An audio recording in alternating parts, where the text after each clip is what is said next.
Hello. Good What's up, evening. everybody? Hello. And we're the Hartmans, and we are best friends.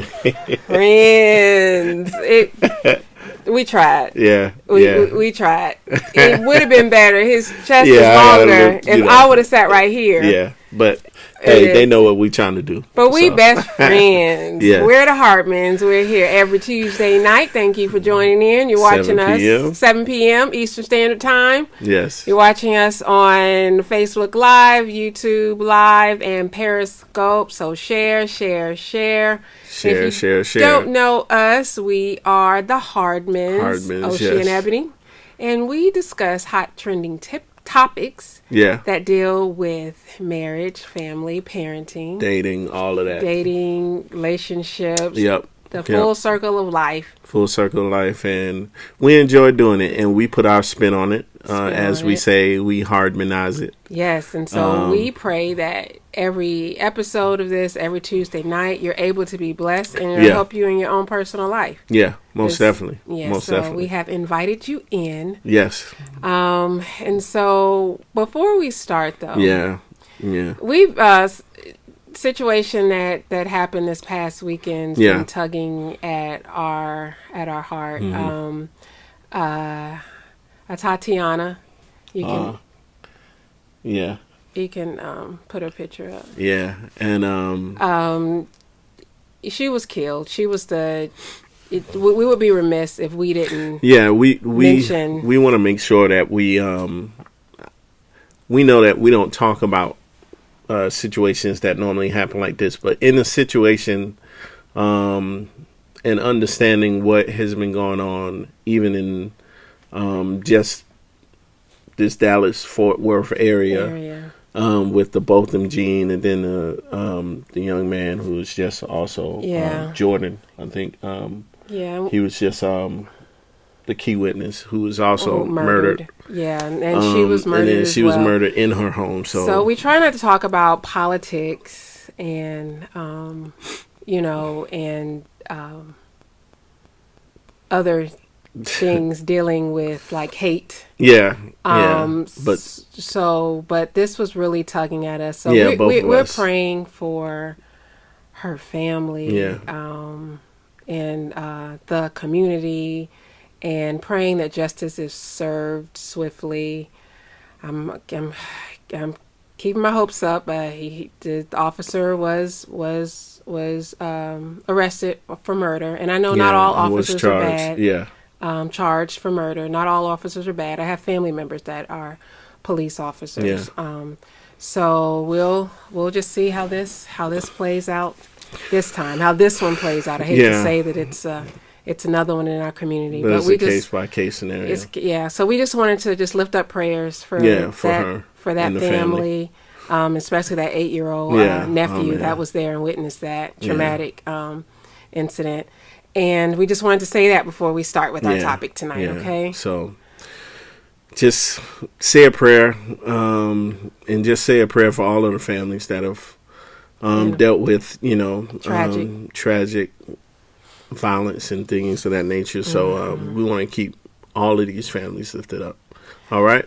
Okay. Right. So on to lighter topics. Do you remember what the name of the topic is today? Do you know your standard, or what's your standard? There you go. Yeah. Yes. What's your standard? She's always quizzing me. Let me tell you, that is a part of our life. Yeah. That I always go do little quizzes, pop quizzes come up in the house. Mm-hmm. What are you supposed to be doing today? I mean, just out of the blue. Keep him on his toes. I'm like, hold up, but nobody quizzes her though. Not at all. You know why? Because she's always got the quizzes going, and then I don't even really be trying to test my wife like that. I love my wife, so I don't be trying to test. You're getting off topic. To see, we are discussing. I already know her worth. Yeah.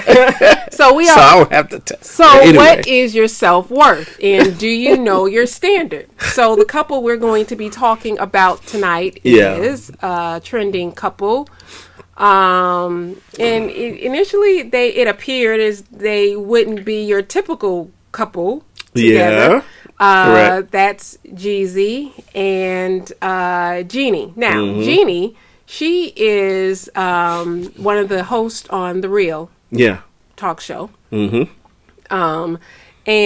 Jeezy, also known back in the day as Young Jeezy, he's a rapper turned philanthropist. Yeah, thug motivation and all that other stuff. Yes, but that he's grown out of that, and he's admitted to that. He has grown. He's grown up, and you see he dropped the name Young. Yeah. And that picture right there with that tuxedo, I think in the back it has Street something.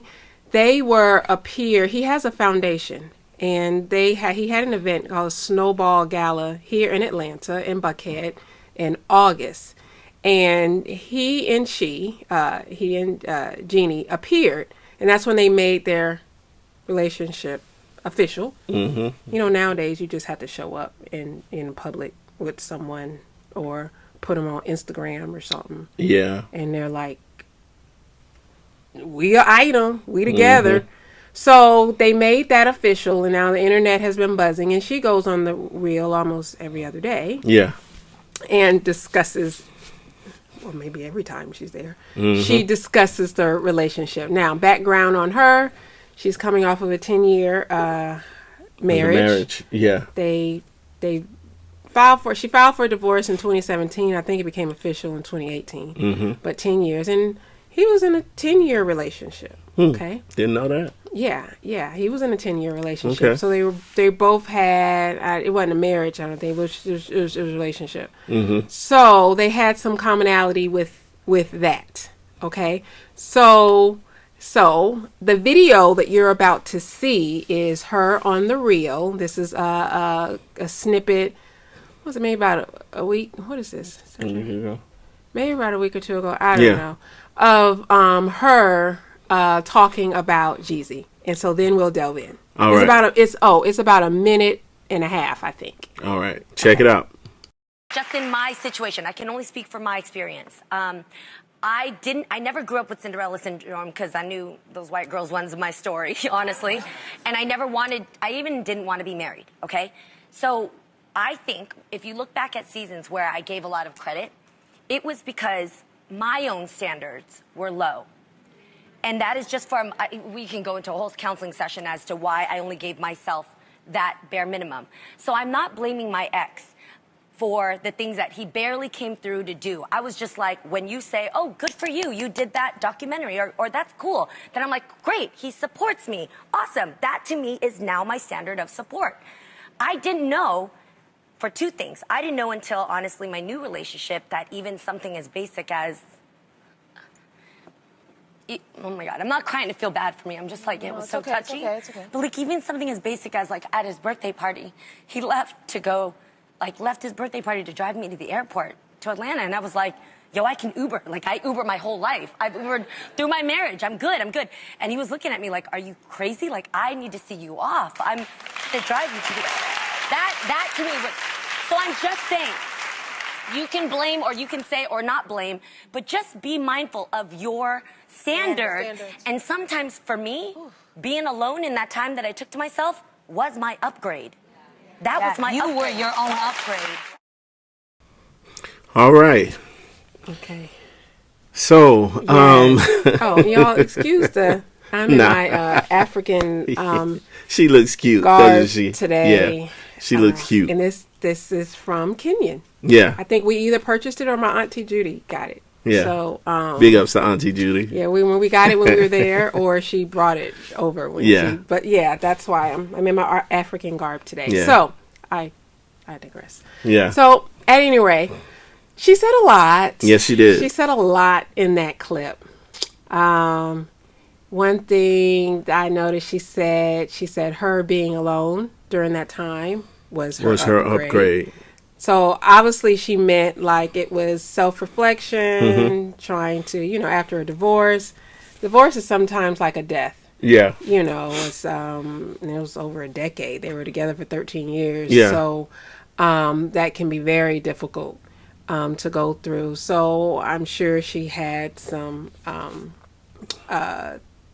growing. Time of reflection and all that. Inventory and And then, she also mentioned whenever she said her level, her standard. So what do you think about that? When she said her standard was like right here, because she was just used to, oh, if her husband says, oh, you did good or good job, that was her only requirement. Yeah, I think that's based on her history. In times of whether it's what she saw in her own custom or background or history or growing up. And, sometimes in different customs, they have different ways of treating the spouse. The husband may be in one area and then the spouse may be at a little lower level. So you never know. She may have seen that, in her upbringing. But I think sometimes, too, when you're exposed to a new level of worth, that someone actually shows you that you're worth more than what they're even saying to themselves. Because there's one thing about your own self-esteem, but then there's another thing, too, about someone who may esteem you higher than you even esteem yourself. And sometimes that brings you to a place of recognizing that, I am worth more than my own value or my own opinion of the value of myself. And I think that really helped her see that there are different ways that people value people. And your value for people can also help you value yourself. A healthy opinion of or someone else's value of you can help you even bring a level of more value to yourself. And I think that's what happened. It enlightens you. And I think she's totally smitten. Yeah. This is, according to her, a new world for her. So let me tell you a little bit of history about her background. She's half Vietnamese and I think Chinese. Okay. And so in her family, they did not communicate. You never discuss how you feel. Yeah. Period. Yeah. And then she did admit too that she was a part of sexual abuse growing up, and she would tell her mother, and her mother didn't do anything about it. And so it happened inside the household. Yeah. And so think about how she grew up not communicating, and then think about it. If she did, she probably thought it wasn't worth anything. Yeah. Her opinion or her views really didn't matter because nothing would change. Now, she's been through counseling and all that, and she says that does not define her. But like, I was talking to someone the other day. We were talking about a particular person. And that person had said, that person, for a long time has showed love for me and love for my family.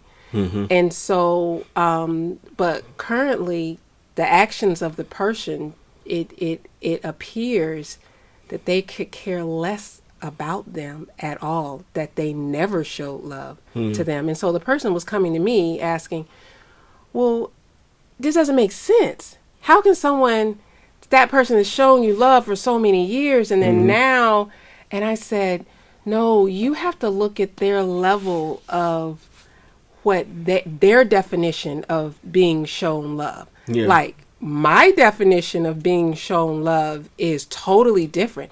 It involves action. It's just not lip service. You just can't say you love me. You gotta show me in your actions.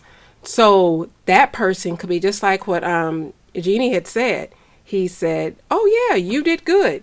Some people can interpret that as, oh my God, they're in love with me. They're just the best ever, because that's the only person that has ever said anything nice to me. I need to marry them. Or I need to date them because they just said one nice thing to you. I said, so you have to know You definitely have to know your worth, and it has to be instilled in you. And then also you have to learn it over a period of time. Right. And sometimes you learn it as a result of just being in bad relationship after bad relationship, and you come out of that relationship feeling like, man, I should not feel bad or empty or like trash after I come out of this relationship. Drained. And I feel like, just all of these different negative emotions come as a result of being in a relationship. So it could either push you in two ways. It could push you to a place of where you don't want to get close to anybody. You don't want to be vulnerable. You just put up a wall, a shell, and just say, this is just how it is. I've experienced so many bad relationships over the course of my lifetime or my journey, to the point of where I don't even want to even get to that point. And or it could push you to say, okay, what have I learned out of all of these experiences, and how can I even look at myself? Because I know, and I think innately, and from and I'm gonna just say this from a Christian perspective, because that's where we come from. We come from a Christian perspective, that I really believe God innately shows us that we're worth more than what we're going through. There's something that brings us to a point of saying, there has to be something better. You're right. Than me experiencing what I'm experiencing right now. And I, even if I got to be by myself for a while, even if I got to do some self inventory, even if I got to look at some areas of where, I don't even treat myself as valuable or as a high commodity, then, it has to come to a point where you come to your senses and you come to a realization that, there's better. It has to be better out there. I think there's three. Okay. I think the third one is you continue that cycle of dysfunction. Yeah, that too. There you go. Yeah. There you go. Yeah. And you can. Those only three. Those are the three areas. You just feel like, okay, this is what it is. This and is then, life. This is my life. So let me just put up with it. Let me just deal with it. I've been dealt. And just kind of go with that. It is what it is. And you just continue to cycle. Yeah. So let's start with the first question. Okay. Thank y'all for we see y'all. Yeah, for joining in. Thank y'all. Yeah. All right. Okay. So someone said not good. Yeah, and I think they were probably talking about what we talked about earlier. With, we can get them off the screen. Tatiana. All right. So first question. Okay. I'm gonna read it.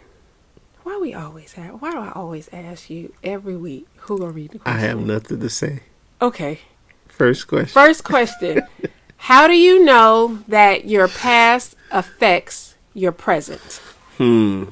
First question. Yeah, so we're hoping as many people comment and let us know, your thoughts even on this question. How do you know that your past affects your present? How do you know that? Here we go. So we want to see your comments and just chime in whenever you feel like it. See, them young kids don't know about no Jeopardy. Okay. You know what I'm saying? Anyway. Okay. All right. So. How do you know? You see my hands on my face. How do you know? What's the question? How do you know that your past... Oh, it was a quiz again. How do you know that your past affects your present? All right. So you go first. I gotta answer that. You gotta answer it. I don't want to. Okay, I will start. Let's see if anybody else say something.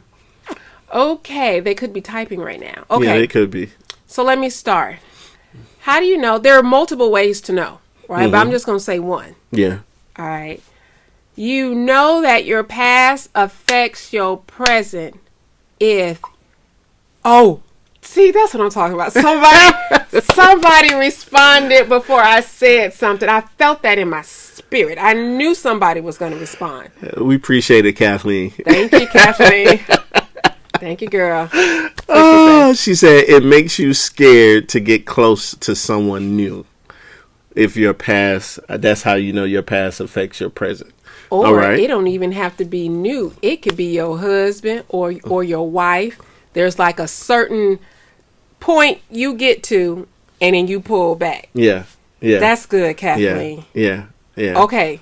That's good. That's one. So that's one. Oh, he gonna make me go second. Go second. My second one, because that's how I got to if I say, your past affects your present. Okay, no. I was just playing. Oh, okay. You said, yeah. Okay, your past affects your present if you're constantly thinking about it. Yeah, yeah. And she just said, "You welcome." Thank you, Kathleen.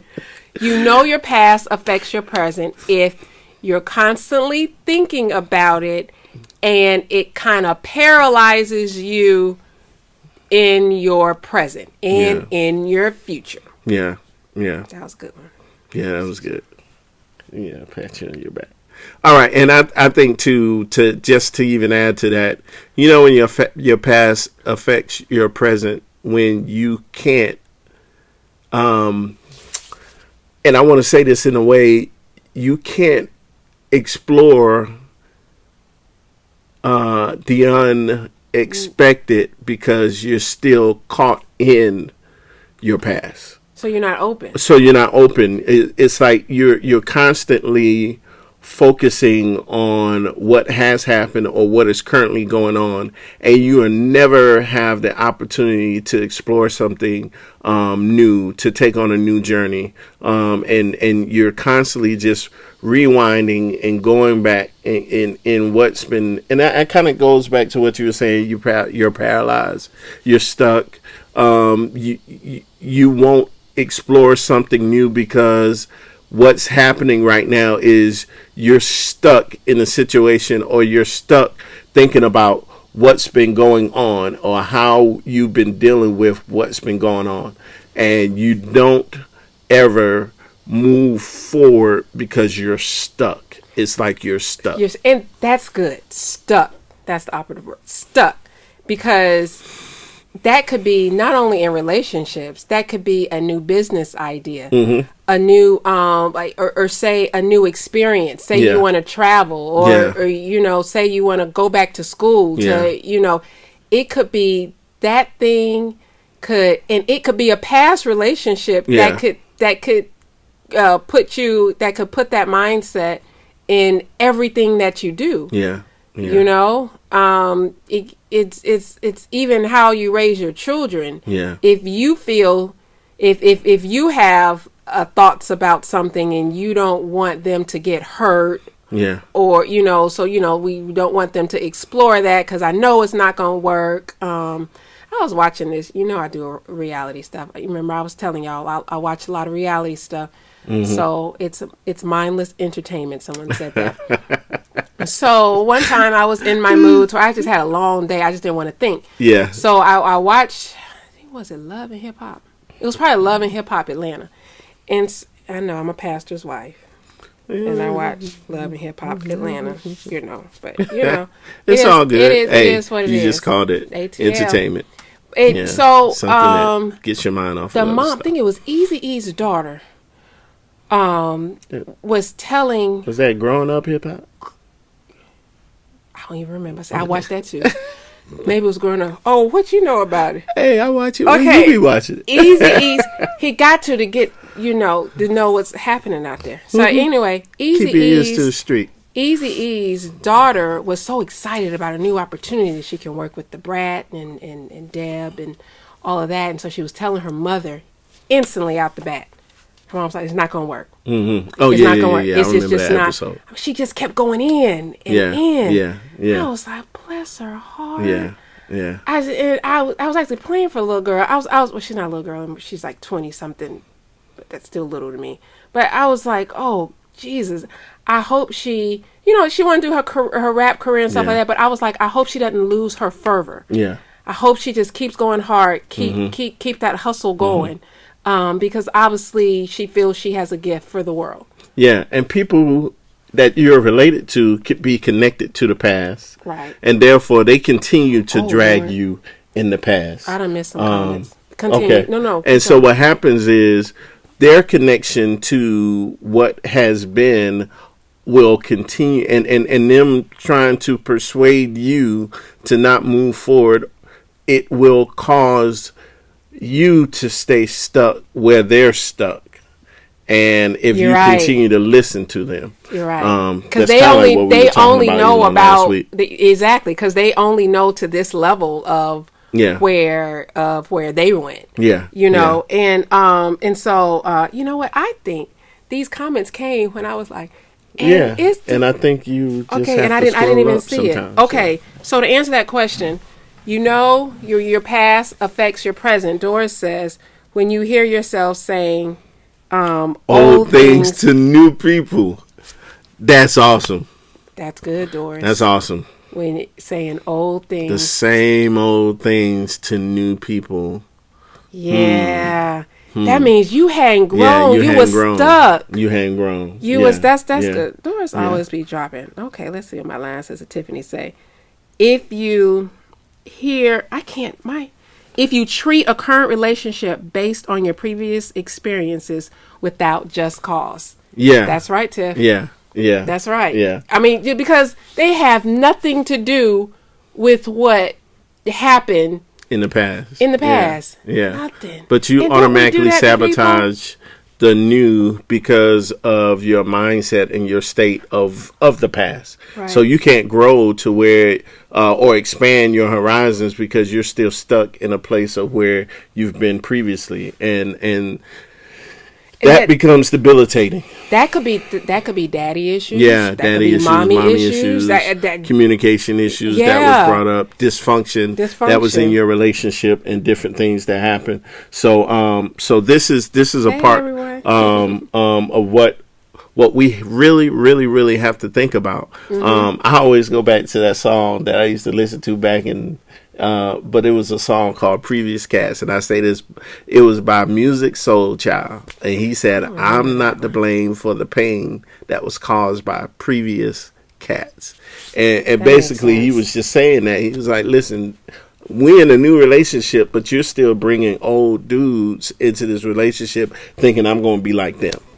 And I don't have nothing to do with what you've been through before. So you got to get rid of all of that baggage, because that baggage is actually holding you back from having a new experience with somebody who don't even know any of the old experiences that you've been through, but are willing to help you even get to a place of where you can experience something new. Yeah, like I know someone that was married close to 30 years ago and never remarried. Yeah. And has had issues with all relationships. Yeah. After that. Yeah. Because they're still they're bitter. Still stuck. Bitter. Still mad. Bitter. And it's like upset. 30 years ago. You got a divorce. You got to let that go. You cannot continue to stay in a place like that. Yeah. Because now how every other relationship or every other opportunity or experience or whatever the case may be, you miss out on because and I think sometimes too sometimes I really feel like this, your worth causes you to feel like you're not worthy to even experience something new. And sometimes you could have gone back and looked through all of the mistakes you've made and all of the missteps you've had in your previous relationship, or even in your previous experiences, or even on an old job, or whatever the case may be. And you're saying to yourself, man, I'm messed up. And you hold yourself in contempt, and you never forgive yourself to give yourself an opportunity to experience something new. And I think that happens a lot of times where people feel like they're unworthy of experiencing something new because of what they've done previously, or how the previous situation came out. So I think that's good. And I'll be transparent. Typically we're more transparent in our marriage sessions. Yeah. That we have our couples sessions. But I'm gonna give you a little bit. All right. So if those of y'all that don't know our history, we only knew we've been married over 15 years, and we've known each other 15 years plus 2 months, right? Yeah. So we knew each other only for 2 months before and then we got married, right? Yeah. So the young me, how old was I? 28 maybe when we married? We were 27, 28. I was 28. You're 27. I was 27. I'm older. Yeah. So the young me, just 1 year. In a month. The young me, I had daddy issues. Mm-hmm. I had daddy issues. Yeah. 2 times daddy issues. So I'm thinking, in my mind, our first argument, oh, he about to leave me. And I'll be like, well, let me just go pack up. And let me tell you what would happen in those moments where there were spats or little arguments. She would just shut down. I would, because I was bracing for what was coming, what you were about next. To say. Yeah. He's like, we just had an argument. Yeah, and I'm like, hey, I'm not going anywhere.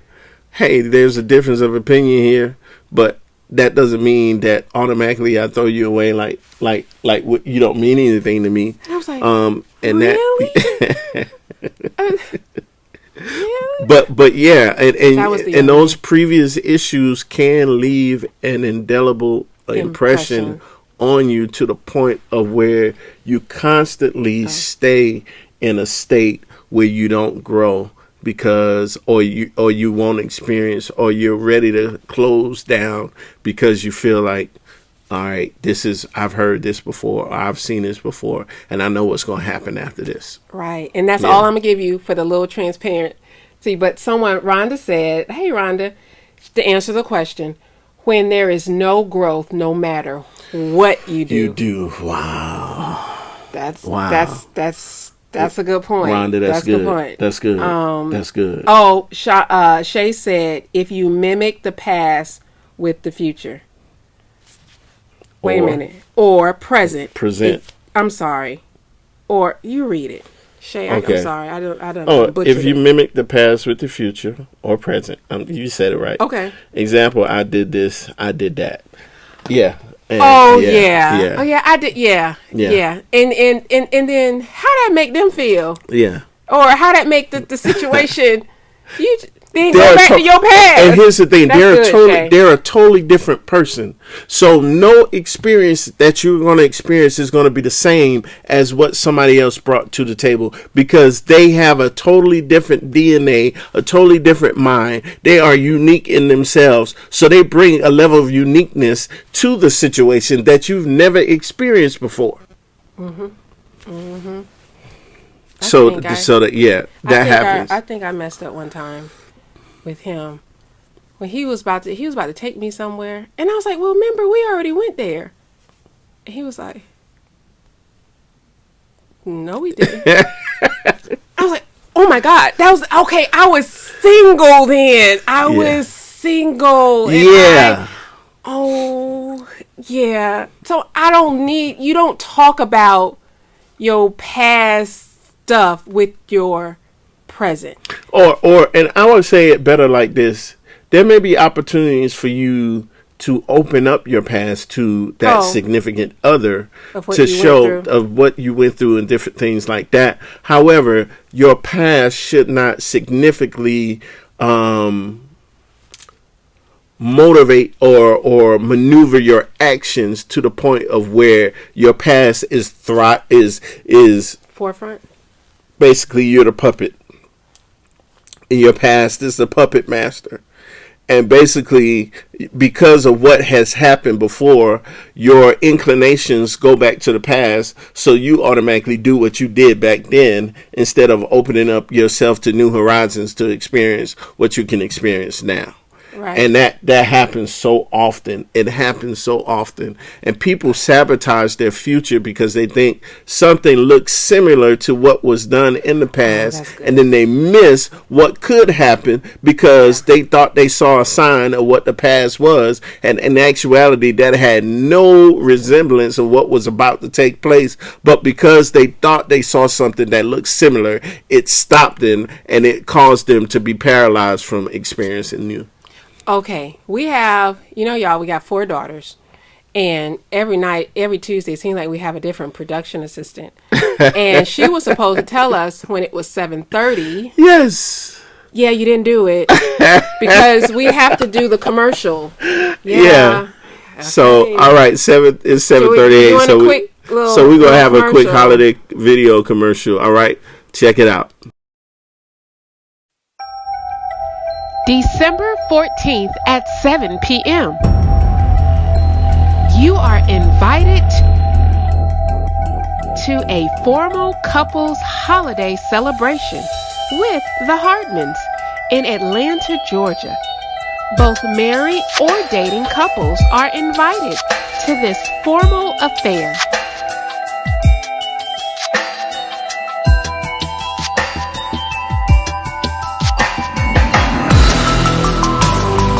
There will be dinner, live entertainment, and dancing. Only $100 per couple. Come join us in this romantic and elegant affair. Tickets are now available on Eventbrite. Search Ourbondlive on December 14th at 7 p.m. Limited seating. Get your tickets early. Okay, all right. Y'all better get y'all tickets. Y'all only got 4 more weeks to get your tickets. Until they are gone. Those of y'all that said y'all was going to get them, y'all need to get them. Those that have already purchased tickets, we've already sent out, you should have received a link so you can make your entree selections for you and your guests. And it's not only for married couples. Yeah. It's for dating couples well. Yeah. So we're going to have a ball. And also, too, you get a professional photo shot of you and the couple on the red carpet, of you and your date on the red carpet. Mm-hmm. And so we'll be throwing little things here and there to tell you what else is coming. Little appetizers. Okay? Yeah. So get your tickets. Go on Eventbrite.com and search for Ourbondlive. Okay? Thank you to all that have purchased tickets. Yes. All right. Okay. So the second question number 2. Let's check it out. Oh, I know you're not waiting on me. How do you define your standard? How do you define your standard? And we're talking about standards. So how do you define your standard? I feel like that you remember that commercial back in the day. How do you love a black woman?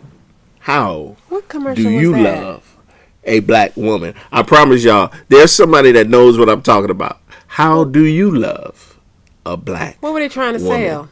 I don't know what they were trying to sell, but I remember that back in the day. Trying to say sell anything bad. Hey, if y'all remember that, somebody say y'all remember that. All right. Do y'all remember that? I don't remember that. I know somebody knows what I'm talking about. How do you say it again, baby? How do you love a black woman? I promise you, somebody is going to say they remember that. Okay. And it just wasn't me. We'll wait on that. Okay. So the question is, how do you define... That was the question. How do you define your standard? That was the question, right? Yes. I'm thinking. That's the question. How do you define your standard? So you all can... So I don't have to go first in this one. That's a good question. How do you define your standard? Because remember, Jeannie said... Obviously, when she married, she didn't have a standard. So let me tell you another thing, some background about them. They were married for 10 years, and whenever they married, they decided that they were not going to have children. Mm-hmm. They just didn't want to have children. After about 7 years into the marriage, he started getting the child bug, child itch, let's call it. And so he talked about it. He really wanted to have children. Yeah. And she didn't. And that's a major decision. Mm-hmm.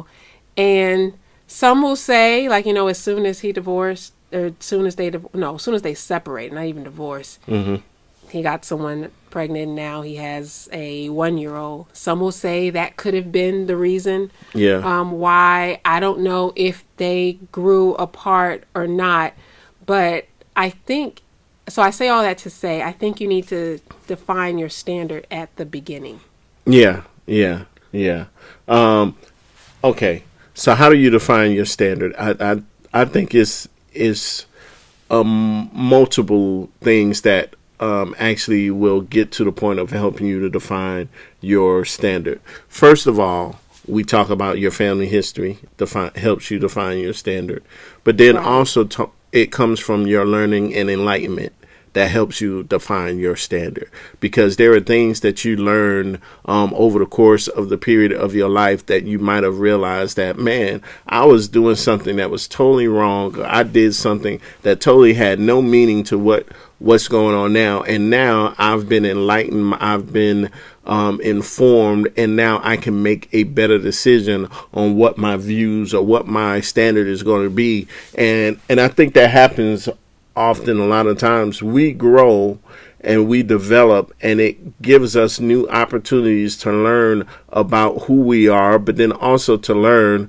some of the things that we will tolerate and some of the things that we won't tolerate. Right. And I think over the course of that period of time of you learning, you begin to realize that there are some things that I put up with that I should not have put up with in the past.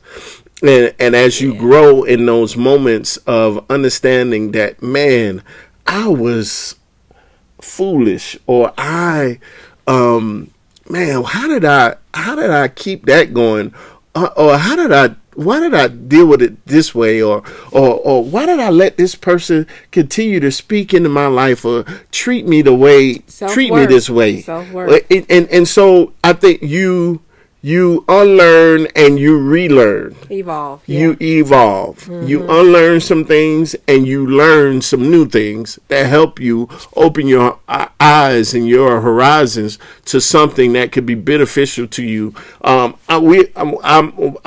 a proponent of personal development, self-development. Self-inventory, looking at areas of my life where I can improve. I'm a proponent of really reiterations or iterations. In other words, little aspects of your life that you can change over the course of your life that will actually help you become better. There's an author by James Clear who wrote the book Atomic Habits.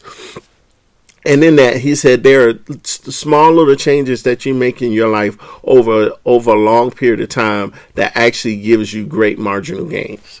And I think over those things that we do in our lives, that if we just learn a little bit here and learn a little bit there and take something from over here, take something from over there, and we learn and we grow, and it helps us to become better, that's how we actually change or define our standard. And I think that's kind of even going to the third question. Let me before we get into, of course, the third question. I think your standard. I've always tried to define my standard to be different. Mm-hmm. To be different than everybody else. I mean, like you said, you have a different DNA. Yeah. I've never liked to be the norm. I always like to do my own thing. I've always done that. Maybe because, for most of my life, I was the only child before my mom remarried. But and so I try to teach our girls to have a standard. And so when your children see that you don't tolerate things, or you don't allow things into your environment. You don't do certain things because you have a standard way of how you want to present yourself. Then they start to act that out. I mean, I tell them, wherever you go, you're a Hardman. Yeah. You're a Hardman. Yeah. Y'all my old girls. You represent. Yeah. Everything you do is representing us. So don't go out there and embarrass us. And so our production assistant does not know I'm about to use her as an example right now. She's looking up like, oh my God, oh my God, oh my God. But I thought this was a blessing. Now, this production assistant tonight, she's our fifth grader, right? Mm-hmm. And so she's our fifth grader, and apparently, there'd be a lot of kids cursing in school. Yes. Oh my God, y'all! There is some. We got to pray for the elementaries. That can curse you out. Yeah. But apparently there are a lot of kids that curse in the school. And so when she was around a group of kids, they all said, oh my God, you know, we have to, when she entered the room, they said, wait, y'all, we got to stop talking like this because she's the holy one. Wait, how'd they say it? Holy ear. Oh, yeah. Oh, she's the holy ear. She's the holy ear. We can't talk like that around her. We can't talk like that around her. And so they changed their words, didn't they? They didn't do all that cursing and stuff in front of you. And I said, baby, you need to wear that like a badge of honor. Okay, if they want to call you the holy ear, girl, let that be your line name, honey. Yes, you are the holy ear. They need to see the light in you wherever you go. Yeah. Yes, everybody curse, it seems, but not in this house. Yeah. You know? And we have the ability to change the environment that we're in just by who we are. By your standard. By your standard of living. There are certain things that you will just not put up with. Right. And those things we have to really continue to be who we are in spite of the circumstances or the environment that we find ourselves in. We still have to be true to ourselves. Right. And really, we could be change agents to other people who are coming in just by our leadership and by us being consistent. Right. And here we have a comment that says, tolerate is the right word. You get to a point where it bumps you up. Your core value. It bumps up your core values. It bumps up your core values too much to continue. Yeah. And when you've been enlightened and when you've learned, then it helps you grow and it helps you to really have a new horizon or a new viewpoint or vantage point of certain situations that could have been dysfunctional in the past. And then you've been enlightened and then it helps you to say, you know what? This was actually a terrible situation I've been in. We got another comment. It says, when you learn your self-worth and really begin to love yourself, then you won't allow anything or anyone to treat you less than. It was a hard lesson, but it was one I had to learn. It hurt, but I really appreciated the lesson. Thanks, Kathleen. And Cheryl said self-worth as well. Yeah. Right. When you begin to understand that your self-worth defines your standard. That's good. Oh, you got so by the self-worth, when your self-worth, your value of yourself determines what you're going to put up with. Because people who have a low value of themselves will put up with anything because they feel like they're not worth anything. Right. And since they're not worth anything, then they'll take anything that comes their way. But when you have a self-worth or a value or a high esteem of who you are, you're not going to put up with foolishness. That is, nobody can make you do anything. Correct. And if they make you do it, I'm acting like I'm talking to the kids. I'm sorry. Go ahead. Sorry. If they make you do it. Okay. And if they make you do it,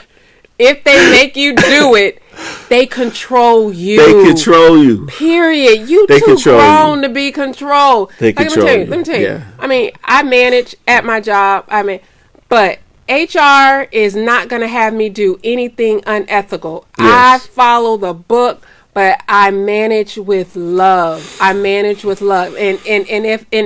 I feel uncomfortable about something, I'll say it. Mm-hmm. I'll say it, and then I just love it how they're open to it, and then we work that thing out together.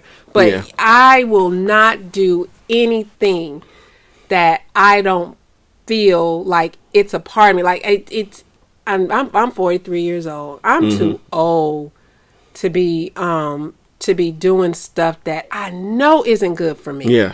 You can't get it back. Yeah. I have so much life to live. And in my 20s I made mistakes. In my 30s I got better. But in my 40s I should start soaring. I should and I shouldn't look back to you shouldn't regress. I should not. You should be progressing instead of regressing. Well, at least they respect her. That is good. That's right. Yeah, and Auntie Shay said that. Production assistant. All right, so we got about 7 minutes. Oh, we got the last question. So we got to get to the last question, and it kind of coincides on what we've been talking about previously. But here it is. It says, "Does your standard evolve? Does your standard evolve?" And we've kind of like talked to that. Does your standard evolve? So y'all can comment and give us what your feelings are. But yeah, I mean, we only got like 6 minutes left. But I think your standard of living, the older that you get, like I'm just using I'm just pulling this example out the hat. I don't know if this is right or not, but Oshie and I, we can't do things around 12 midnight, 1 a.m. in the morning anymore. It's I mean, this is a small example, but we pay for it. It takes like 2-3 days for us to get back to ourselves. Yeah, I know. Like one time we went and saw what was that? A movie. We went to a midnight show.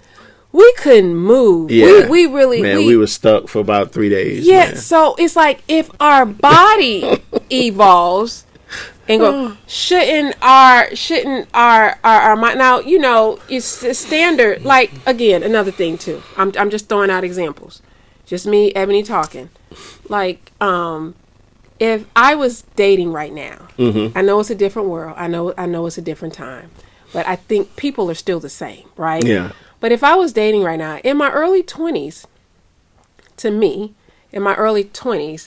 I would think a guy, you know, looking for their first career and, you know, renting a house or renting an apartment and all of that, getting their first or second car or whatever, I would think, oh my God, they are really striving, you know. But in my 40s, you really shouldn't be living with mama. You really should have some sense of your career path or your purpose or close to it, or business whatever. idea, something. Yeah. I have a different standard now. I can't. And then try like going to the club. 20s, loved it. Vegas nights, Atlanta Live, Club 112, loved it.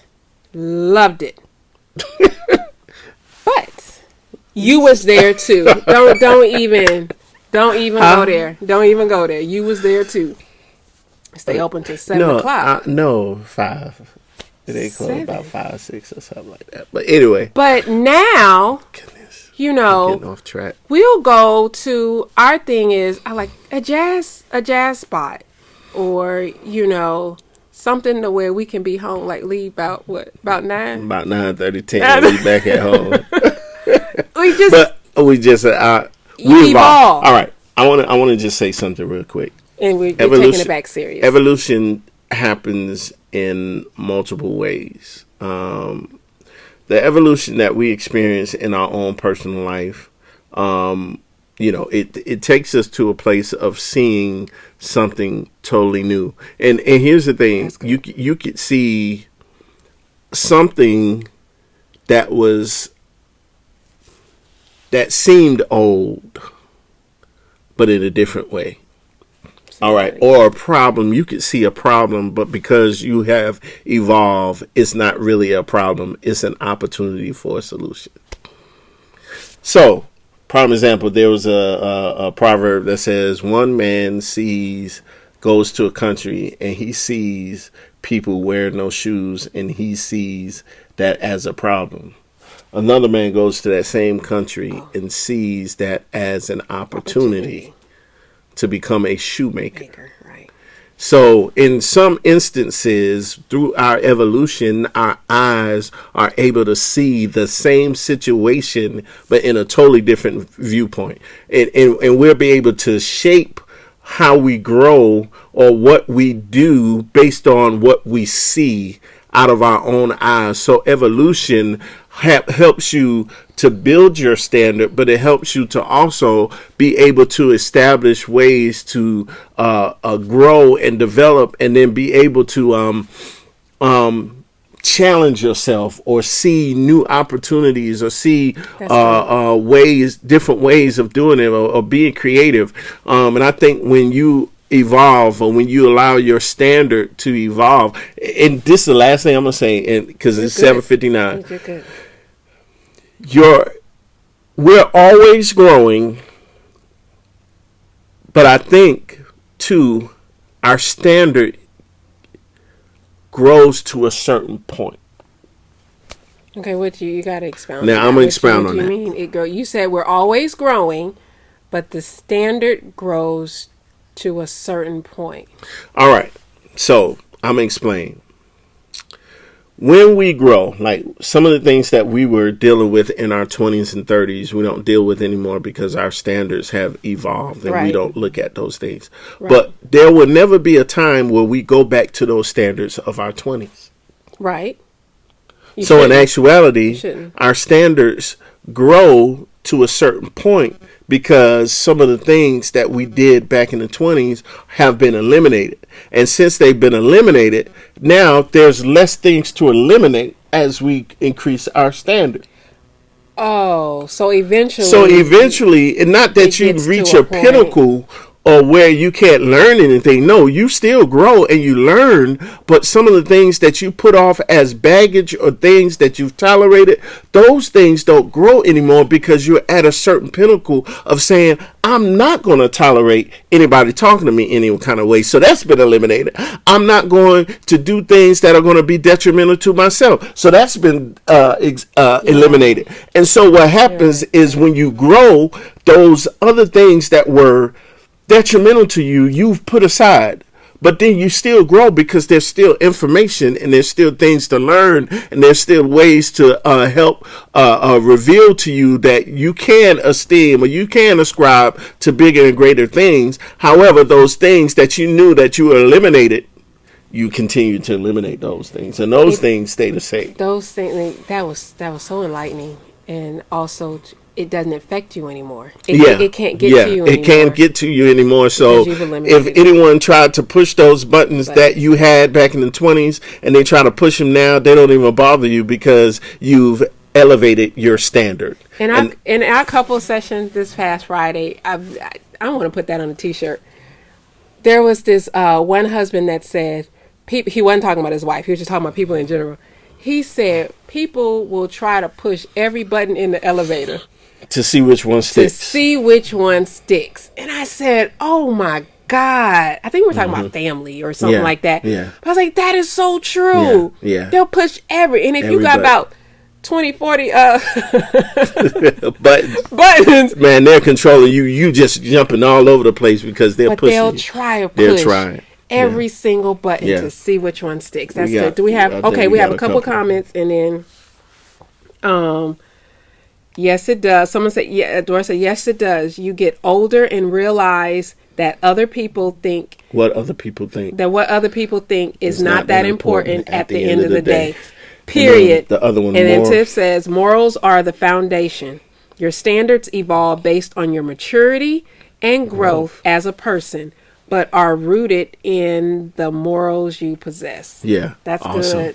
Awesome. That's good. All right. So we're going to end that on those two comments. Thank y'all for y'all comments. Thank y'all for y'all comments, because the more feedback we're getting, the more we're able to broaden even our horizons on perspectives. And I love listen, there's something called synergy, and the more synergy we have, the more we're able to expand even our knowledge with each other. So we share knowledge with each other and we grow from each other. The scripture says in Proverbs 17, I think verse 7, as iron sharpens iron, so does one man sharpen another. So we get our sharpening from everyone contributing their comments, and it helps us grow. All right, so it's 8:03. We're 3 minutes over. We try to stop directly at 8 o'clock, but listen, this was a good conversation, and we hope that this continues to help us lift our standards, evolve ourselves, grow, and continue to